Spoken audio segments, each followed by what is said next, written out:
of puppies. Her rescuers found a terrified dog who had never been in a home or received any affection. Her teeth were destroyed, the calcium leached out of her body by 7 years of incessant lactation.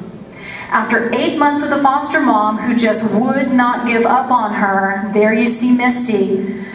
She was finally ready to meet a prospective adopter, and like other heartstrings pets, she found a home with gentle people who had the patience to win her trust and eventually her heart. Nicole was found on a Portland street by a compassionate veterinarian, blind, starving, and almost dead. Her blindness was caused by high blood pressure, and with treatment her sight returned, but she was still very fragile. After many months at the shelter, a neighbor dropped in to see if Animal Aid had a special needs cat, and it was love at first sight. A hoarding case near Klamath Falls put many cats and dogs at risk through overcrowding and a total lack of even basic care. Poodles Jessie and Justin traveled hundreds of miles to safety just in the nick of time.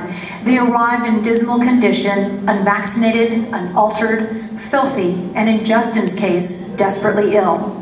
Well, after weeks of medical care, Justin did pull through, and now both dogs are in loving homes with caring parents and human, feline, and canine siblings. December of 2009, Oregonians were shocked at the graphic images of hundreds of dogs suffering in sub-freezing temperatures in Hardin County. You remember this was all over the news. The dogs were living on discarded beef carcasses scattered around a remote ranch. The Oregon Humane Society rescued almost 100 dogs from Hardin County, and Animal Aid did its part by donating carloads of beds to give these guys the first comfort they had ever known. They'd been living under cars, they had dug holes, they were living under trailers.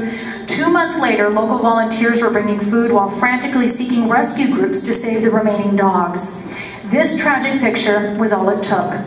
Animal Aid volunteers were determined to save Huey. 5 weeks later, he was living with his new family in the West Hills, except when he's staying at his houses on the coast and in Bend. Truly, there are angels among us, and Animal Aid foster parents and adopters are the head of the pack. Doesn't that just warm your heart? Well, kittens Monty and Cricket were consistently overlooked by prospective adopters. Outgoing Monty could have been placed easily, but Animal Aid was unwilling to break up this bonded pair, leaving shy Cricket behind. After 1 long year, a lifetime for these little guys, a compassionate adopter saw their potential and took them home. Away from the stress of communal life, Cricket has come out of his shell, and they are now playful and treasured members of their new family. Barbie was a mess, and nobody warned her that there would be a temperament test. The label unadoptable could have been a death sentence, but Animal Aid rescued her just in time. The new and improved Barbie caught the eye of a couple who had already adopted 1 dog from Animal Aid. Now Nigel has a sister, and the family is complete. Animal Aid's longest tenant was beautiful Prince, a semi-feral cat who arrived in 2000. An after effect of untreated ear infections was constant pain for most of those years until a creative veterinarian proposed radical and expensive surgery to correct the problem. Animal Aid volunteers responded generously, raising almost $5,000 on his behalf. The surgery was successful and Prince's life improved dramatically, but he still needed a home. After 9 long years in a shelter, 9 long years of shelter life, he was found by a couple in search of a special needs cat. He may still be named Prince, but he is definitely the king of his new castle, thanks to these wonderful people.